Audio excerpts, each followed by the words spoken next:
Kevin Fiala shows why he's one of the best players in the world. We discuss that and more on this edition of Locked On LA Kings.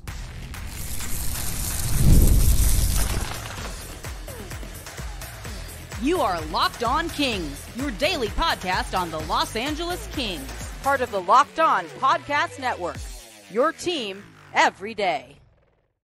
Hey, Kings fans, welcome to Locked On LA Kings, part of the Locked On Podcast Network, your team every day. Thanks for making Locked On LA Kings your first listen every day. We are free and available wherever you get your podcasts. We'd love for you to leave us a positive comment on Apple Podcasts if you're a fan of the show. And we're on YouTube. Please like and subscribe if you're enjoying this content. I'm Eddie Garcia, your host of Locked On LA Kings. I've worked in sports media for the past 30 years, 20 plus years in the Fox Sports Radio Network. I'm also co-host of the Puck Podcast, a weekly NHL review show that's been putting out content for the past 17 years, and a passionate LA Kings fan for over 30 years. Today's episode is brought to you by FanDuel. Make every moment more.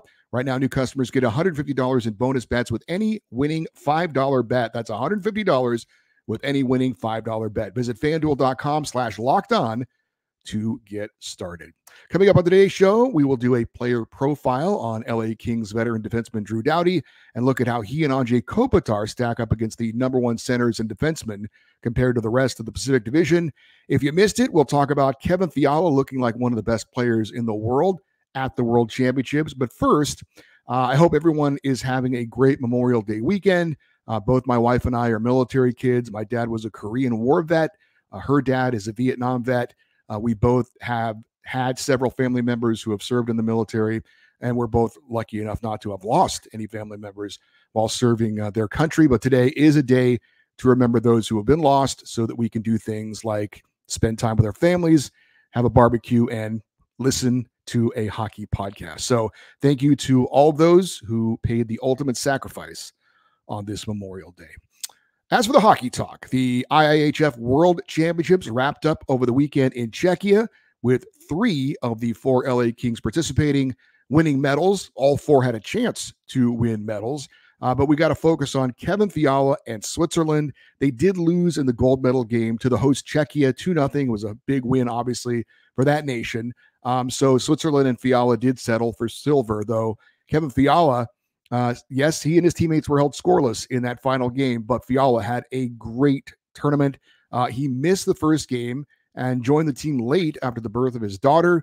He then went on to score 7 goals with 6 assists, 13 points in 8 games. He also had a shootout goal in one of the wins for Switzerland as well. Ended up being the second leading scorer in the event, but he was named to the 5-man all-star team by the media. He was selected as the top forward by the officials, and the overall tournament MVP in the World Championships, Kevin Fiala, the second Swiss player ever to be named MVP of the World Championships, joining Nashville Predators defenseman Roman Josi. We're going to talk more about Kevin Fiala coming up in just a bit. As for the other 3 Kings that were in the event, Adrian Kempe and Carl Grundstrom were part of Sweden's bronze medal winning team. They knocked off Canada 4-2.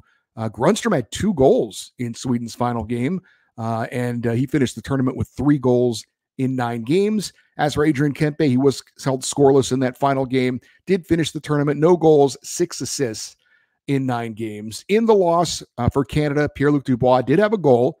He finished the event with 4 goals and 5 assists for 9 points in 9 games. Pretty solid showing for PLD.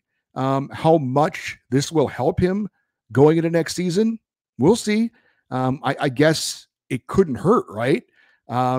So we'll see. It was a good tournament for Pierre-Luc Dubois. Certainly wasn't spectacular, but I would say solid. Certainly better than I guess we could have expected. Let's just put it this way: if Pierre-Luc Dubois played the way he did for Canada for the LA Kings next season, I think we'll all be pretty satisfied with that. But that remains to be seen. I will say, again, very nice tournament for Carl Grundstrom to get those 2 goals on that stage to help his team get a medal. But most importantly, though, everyone has come out of this tournament, it appears, healthy, which is always the biggest fear for me anytime we have Kings players participating in these types of events. So all in all, I would say a very positive World Championships for the 4 Kings that were involved. They all had a role in their team's success, and all their teams got a chance to play for a medal, with Kevin Fiala obviously being the big highlight for the LA Kings. I know there has been some chatter talking about Kevin Fiala and the trade that the LA Kings made for him. Now, if you don't recall, back in 2022, the Kings got Kevin Fiala from the Minnesota Wild in exchange for unsigned prospect Brock Faber and a first-round pick, the 19th overall pick in the 2022 NHL draft. That turned into Swedish forward Liam Öhgren. Faber's a Calder Trophy candidate for Rookie of the Year this season. I think he'll probably lose out to Connor Bedard of the Blackhawks, but we'll see. Still a great honor for him. He's had a fine season for the Minnesota Wild. As for Öhgren, he has now come over to North America after playing a couple of seasons in Sweden professionally, played 4 games for the Wild, and could make the team this coming season. They're looking for more of a youth movement, so he could be in their plans. He could also ripen on the vine a little bit in the AHL for them as well. That remains to be seen, but he looks to be on track to be a good, not spectacular NHL forward. And look, as far as that deal goes, I know some people think the Kings paid too high of a price. I'm not one of them. Yes, LA did ship out 2 valuable assets to get an elite forward, which I think Kevin Fiala is, and you have to give to get. Brock Faber is a good, solid, young right shot defenseman, and he should be a very good, solid NHL defenseman for years to come. I don't know that he's going to be an elite defenseman, but he should be a top 2 pairing defenseman for many years in the NHL, and that's nothing to sneeze at. As for the Kings, they had a position of depth in their organization with Jordan Spence, with Brandt Clarke, with Brock Faber. And the Minnesota Wild, by all accounts, wanted either Faber or Clarke to make that deal happen. And the Kings decided they didn't want to part with Clarke. They were willing to part with Faber, and he goes to the Minnesota Wild. So, at some point in the next 5 years, maybe we'll have a better look at this trade. If Faber turns into some sort of Norris Trophy caliber kind of defenseman, then we may have to rethink things. But I don't see that happening. Again, I think he's going to be a very good player, and it could be, like I said, a top pairing guy, or top 2 pairing guy in the league. But he's not, the second coming of Cale Makar or something like that. And the 19th pick we gave away, it was the 19th pick. It wasn't the 9th pick or a top 5 pick. That would have been too big of a price to pay, in addition to letting go a very good, talented young player, most likely. But Fiala has been really good for the Kings. 72 points in his first year in LA, 73 points this past season. Both of his 2 seasons with the Kings, he has been second on the team in scoring each time. He would have led the Kings in scoring his first season if he hadn't gotten hurt late in the year. I know that what the Kings, with new head coach Jim Hiller, how he handles Pierre-Luc Dubois is going to be a big story next season. I think how he can help develop younger players, in particular a Brandt Clarke, will be a big storyline for next season. I also think how the Kings can utilize the skills of guys like Kevin Fiala is going to be a big deal too. I think we maybe take him a little bit for granted. I think that he has, played up and down the Kings lineup in a lot of different places, mostly seeing him on the third line and still having a pretty good amount of success playing on that third line. Obviously is a big part of the Kings' #1 power play unit as well. But I think it's time to maybe, with the departure of Victor Arvidsson, that Kevin Fiala is put in a more prominent role with the Kings. I know they've kind of given him a chance, and things have been a little bit up and down, but he always seems to play well on that third line. But he's a top 6 forward, and what he did at the World Championships this past couple of weeks kind of showed what an elite talent he really is. There were some really good players at the World Championships, which isn't always the case. That event is not one of the bigger events on the calendar, so to speak. And usually you'll get a spattering of really good NHL players, but there were a good dozen, if not more, very good NHL players that took part in that. And Fiala was there. For him to be named the MVP of that event, again, I think it brings home, or it should bring home, to the LA Kings, to their management, to their coaching staff, this guy's a special player. We paid a pretty good price for him, and he's given us some good numbers, but he's got more. And I think I saw online, let Kevin be Kevin. Yeah, I think there's some truth to that. I think that, again, looking at some of the keys next year for the LA Kings, I think getting Kevin Fiala in that top 6 and having him get in the 80-point range, right?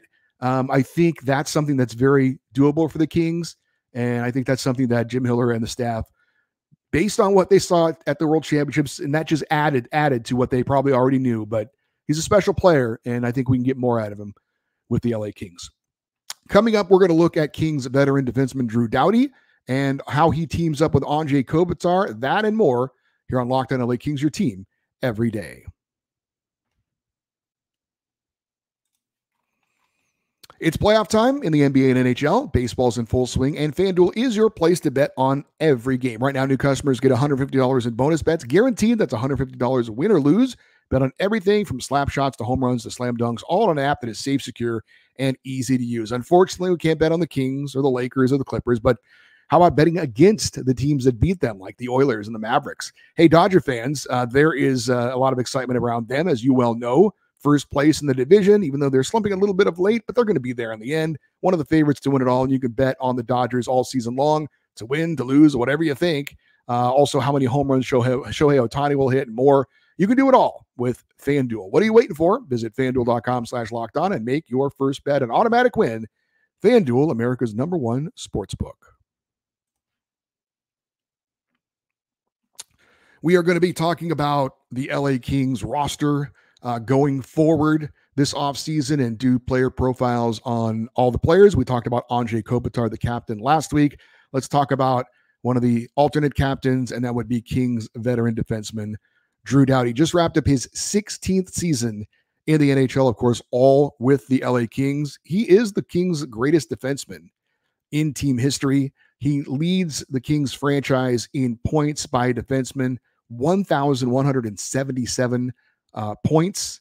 I'm sorry, that's games played. That would be a lot of points. 1,177 games played. That's the most by any Kings defenseman. 327 more and counting than Kings general manager Rob Blake. As far as the all-time leading scorer amongst defensemen, he leads that as well with 669 points, 170 more points than Rob Blake and counting. He is #1 among Kings defensemen in assists all time with 518. That's 180 more than Rob Blake. He is #2 to Blake, all-time goals scored by an LA Kings defenseman, but he's just 6 away from passing the Kings general manager, which should happen next season, obviously. For this past season, he was the Kings' top defenseman in goals scored. He had 15. That was 9 more than the runner-up Vladislav Gavrikov. He led all Kings defensemen in assists with 35, 13 more than the runner-up Jordan Spence, and led all Kings defensemen in points with 50, 26 more than Jordan Spence. The 2008 second overall pick played in all 82 games for the LA Kings this past season. He's only missed 1 game over the past 2 seasons. His 15 goals were 1 off his career high, set back in his second season in the league, back when he had 16 in 2009-10. Only 7 other defensemen in the NHL this past season had more goals than Drew Doughty, and that included all 3 of the Norris Trophy finalists.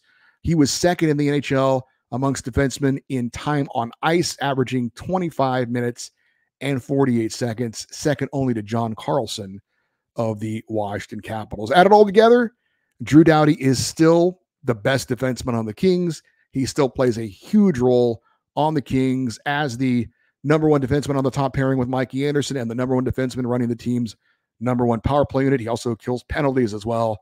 Bottom line, Drew Doughty's still getting it done. And he's still a huge part of this team, not even talking about the leadership aspect of things. But Drew Doughty, again, is performing at a high level. And I see no reason why he won't remain in that position come next season.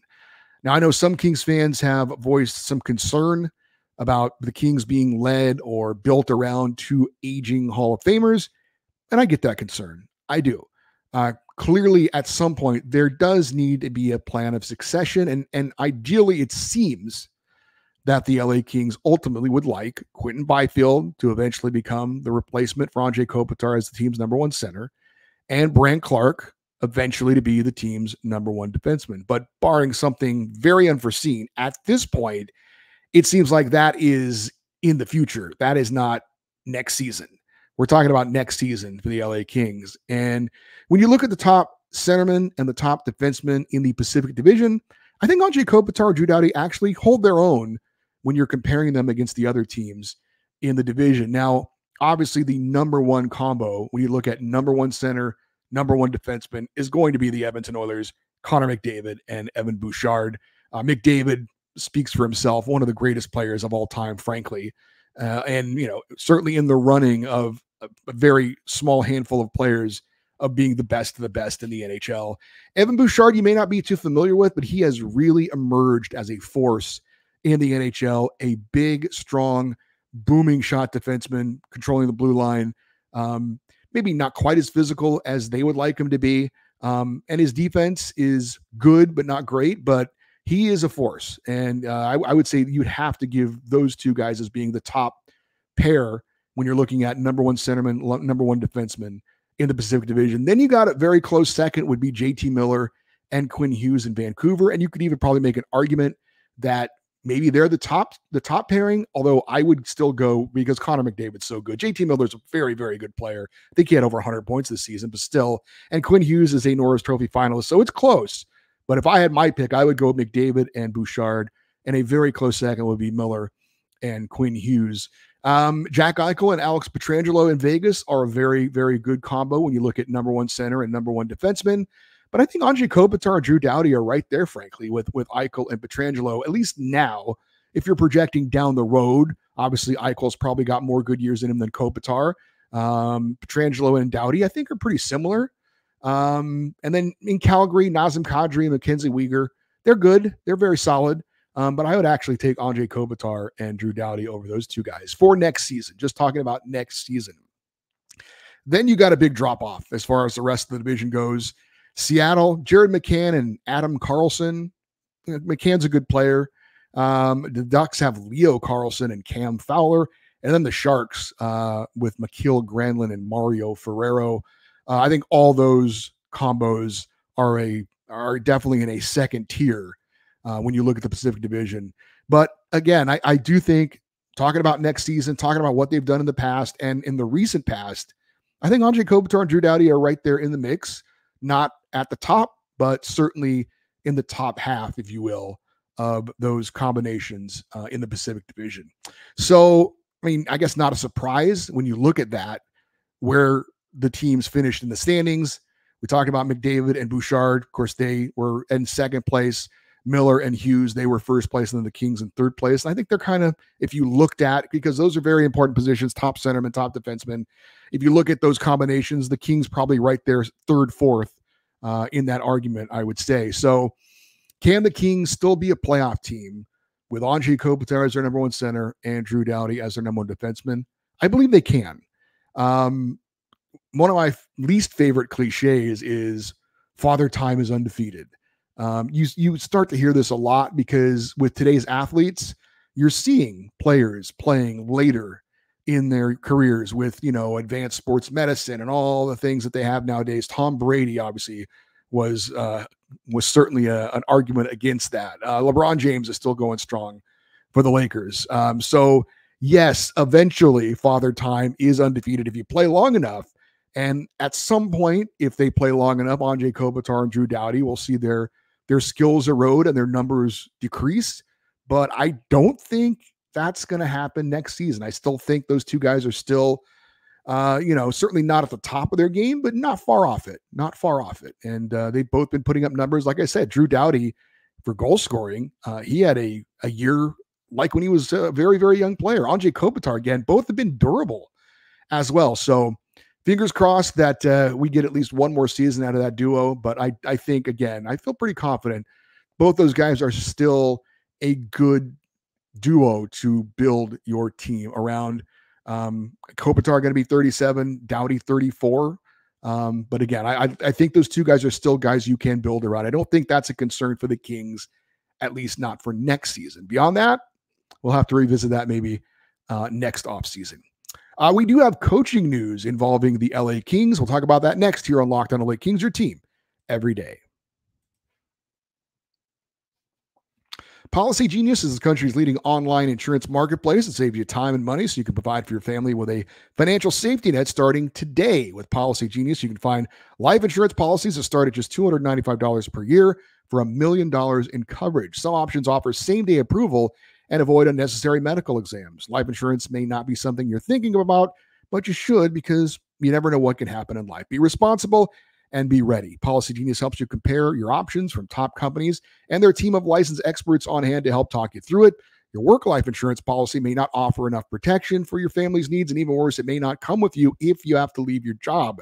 Policygenius gives you unbiased advice from a licensed expert support team. They have no incentive to recommend one insurer over another, so you can trust their guidance. They have thousands of 5-star reviews on Google and Trustpilot from customers who found the best fit for their needs. Check life insurance off your to-do list in no time with Policygenius. Head to policygenius.com/LockedOnNHL or click the link in the description to get your free life insurance quotes and see how much you could save.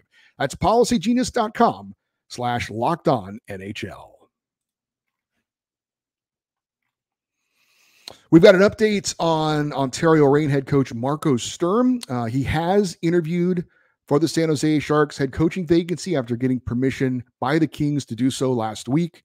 Sportsnet's Elliot Friedman, if you're unaware, one of the better insiders in hockey, reported that the Sharks also have had multiple interviews or will have multiple interviews with San Jose assistant Ryan Warsofsky and former Detroit Red Wings head coach Jeff Blashill. No word yet on if Sturm is going to get a second interview or not as of the recording of this show. But again, Ontario Reign head coach Marco Sturm has officially had one interview for the San Jose Sharks head coaching job. Talked a little bit when we were discussing the search for the Kings' next head coach about Dan Bylsma. You may or may not remember. Played briefly for the LA Kings, had some ties with the organization, won a Stanley Cup as a head coach with the Pittsburgh Penguins, and he had been coaching the Seattle Kraken's AHL affiliate, the Coachella Valley Firebirds, who eliminated Marco Sturm and the Ontario Reign in the playoffs. And there was a lot of speculation. Maybe he could be an outside candidate as the Kings' next head coach because he did have ties to LA, because he was coaching nearby in Coachella Valley. Did the Kings talk to him? I have no idea. I don't think they did. But it doesn't matter because he has been hired as the new head coach of the Seattle Kraken. So they're going to officially introduce him, I believe, tomorrow. But former King Dan Bylsma is now a head coach in the NHL once again with the Seattle Kraken. So we'll see him within the division going forward. As for the Kings' assistant coaching vacancy, I did want to mention one name I keep hearing over and over. And that name, well, I guess I should say I keep reading over and over. And that name is Chris Hite.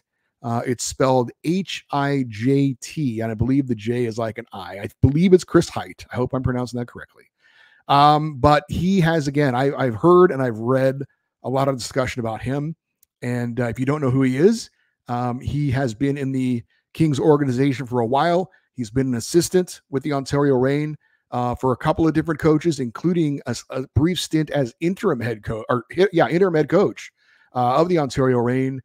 He continued on as an assistant for Marco Sturm. He does have some NHL assistant coaching experience. He spent a few seasons as an assistant with the Buffalo Sabres. He has been known to coach more of the defensive side of the game, which is exactly the role that the Kings are looking to fill because of the recently departed Trent Yanni, who ran the team's defensemen and their penalty kill unit. So it's a name I'm hearing more and more. We'll see if it has something to it or not. But again, Chris Hite, assistant coach with the Ontario Reign, could be moving up to the NHL, where he had briefly been for a few seasons, and be the next assistant coach alongside DJ Smith and new Kings head coach Jim Hiller. So we will keep an ear out for more on that as we go forward. For you everydayers, those of you that listen and watch Locked On LA Kings every day, coming up the rest of this week, we will continue our Kings player profiles. We're going to look at Kings forward Adrian Kempe. We're looking to get a special guest to join us this week as well to talk about what's going on with the LA Kings. Also want to take a look at the Kings prospects and how they did over this past season, now that most of them are done with their seasons. Playoffs are pretty much complete. And of course, on Friday, we will always have a Kings fan feedback show. Anything on your mind involving the LA Kings you can talk about. Do you think Kevin Fiala should be more of a weapon for the LA Kings? Should they be playing him in more of a significant role than he has been used in? And are you encouraged by what the players for the Kings that participated in the World Championship were able to do over the last couple of weeks? The email address to send an email, obviously, is lockedoneddie@gmail.com, EDDIE. And if you are watching on YouTube, we always appreciate your comments in the comments section. It really helps out the algorithm. We would love for you to stay connected with the show on social media, X, Twitter, Instagram. We are at Locked On LA Kings. I'm Eddie Garcia. Again, hope you had a great Memorial Day weekend. Thank you for listening and watching this episode of Locked On LA Kings, part of the Locked On Podcast Network, your team every day. Have a great rest of your day. We'll talk to you tomorrow. And as always, go Kings, go.